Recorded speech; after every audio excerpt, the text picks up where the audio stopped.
નમસ્કાર, આપ જોઈ રહ્યા છો લખત ન્યૂઝ અપડેટ ચેનલ। તમામ સમાચાર અને અપડેટ મેળવવા માટે ચેનલને સબસ્ક્રાઇબ કરો અને બેલ આઇકન પર ક્લિક કરો જેથી તમામ સમાચાર અને અપડેટ તમને મળી રહે।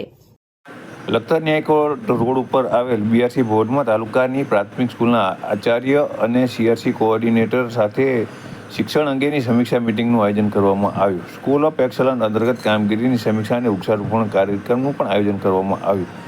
સરકાર દ્વારા સ્કૂલમાં વિદ્યાર્થીઓ અને વિદ્યાર્થિનીઓ સરળતાથી અભ્યાસ કરી શકે, સાથે તેઓ કોઈપણ વિષય સરળતાથી શીખી શકે તે માટે થઈ અને નવા પ્રોજેક્ટો લાવી રહી છે। સાથે જુદા જુદા વિષય અંતર્ગત શિક્ષકોને સતત માર્ગદર્શન મળી રહે તે માટે તજજ્ઞો દ્વારા તેમને સતત તાલીમ આપવામાં આવી રહી છે। આ માટે શિક્ષણ ભવન ગાંધીનગર અને જિલ્લા શિક્ષણની કચેરી સુરનગર સતત કામગીરી અને આયોજન કરી રહી છે। ત્યાં લખતર બીઆરસી ભવનમાં તાલુકાની સરકારી સ્કૂલના આચાર્ય અને સીઆરસી કોઓર્ડિનેટરની શિક્ષણ કામગીરીની સમીક્ષા મિટિંગનું આયોજન કરવામાં આવ્યું હતું। આ મિટિંગમાં જિલ્લા પ્રાથમિક શિક્ષણાધિકારી અને જિલ્લા કોઓર્ડિનેટર શિલ્પાબેન પટેલ, સુરનગર જિલ્લા શિક્ષણ તાલીમ ભવનના પ્રાચાર્ય ડૉક્ટર સીટી ટુંડિયા, સુરનગર સમગ્ર શિક્ષા ટીચર ટ્રેનર દિનેશ સોલંકી ઉપસ્થિત રહ્યા હતા।